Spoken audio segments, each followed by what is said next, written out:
Hi guys, Stickman Prime Animations here. Today I'm going to show you how to animate good on Flipaclip, and next time I'm going to show you how to animate good on Stickman Nodes Pro. So first you're going to need the game Flipaclip. In fact, let's go there now. So today I made an animation called Overlord versus the Destroyer. And believe me or not, this was actually made in a matter of minutes.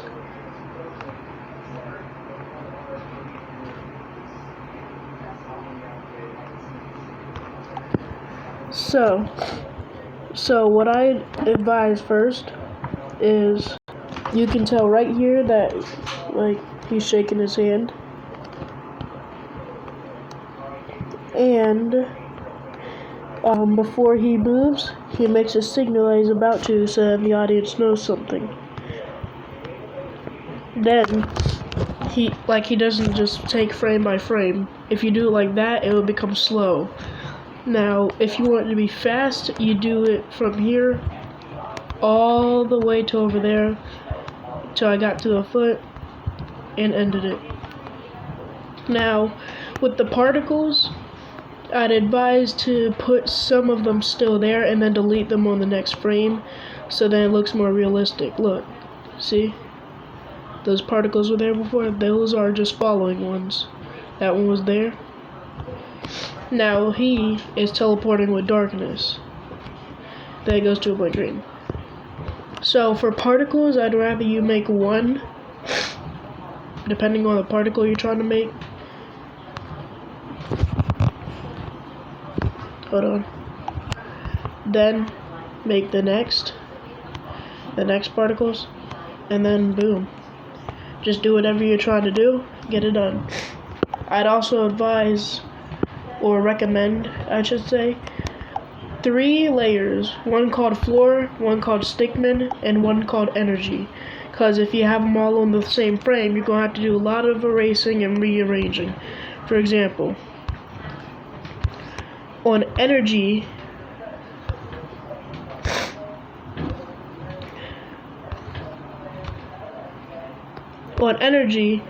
this frame was in the energy frame because it's an energy attack.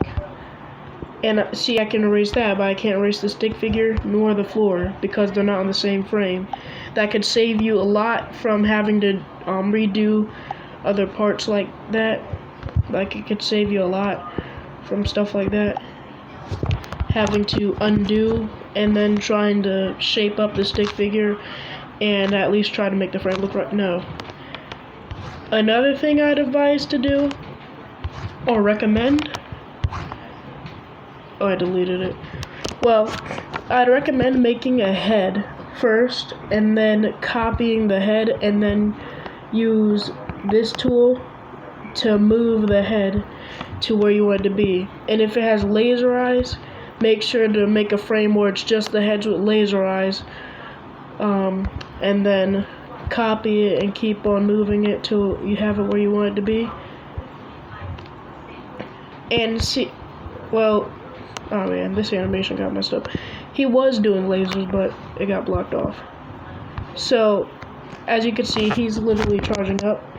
So what I'd recommend here is to show what he's about to do so the audience can understand. Even though my frames are a bit fast, you can see him holding an energy ball right there, which means that he's probably going to do an energy swipe or energy blast, whatever.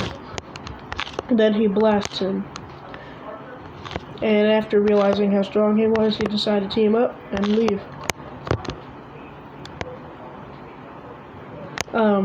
So that was some tutorial. I will show you another one. The next part is about stretching.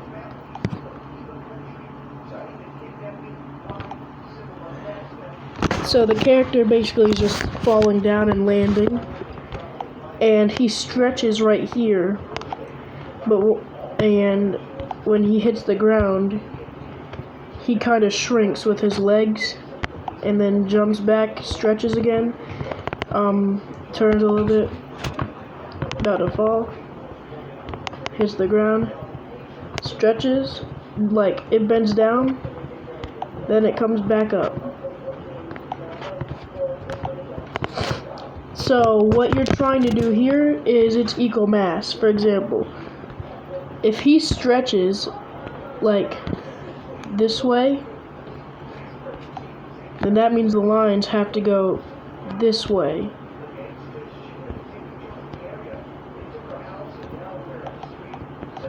Now if he stretches down like he did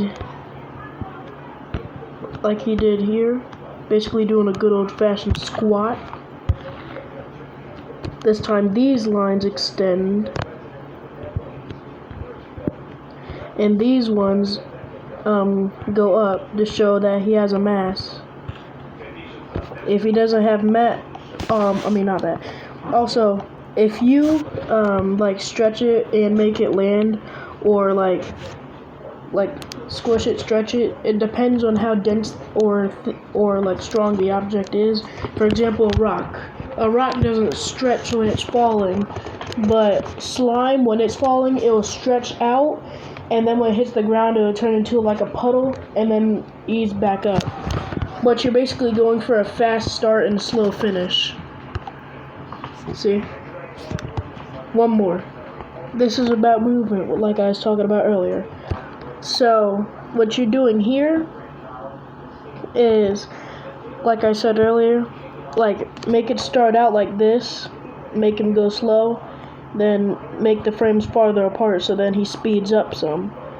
Eventually, he's going to, like that. I have these on repeated frames. So, like, once you're done, you can just go to view frames and repeat them. Just keep on repeating them. After that, really, so far in this tutorial, that's it. But just to make the floor, you are going to need this measurement thing, depending, like, if you want to use it or not. Like, look.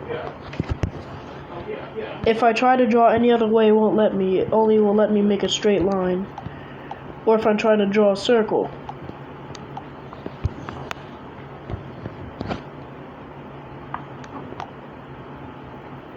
Oh man. It will let me draw in other places depending on how far apart the circle is, or if it's glitching. But if it's not, then yeah. Now if I'm trying to draw a square, I can only draw in a square. It won't let me go anywhere else, unless it's reading it somewhere else. So yeah, that's pretty much the tutorial. Like, subscribe, comment, see you guys later.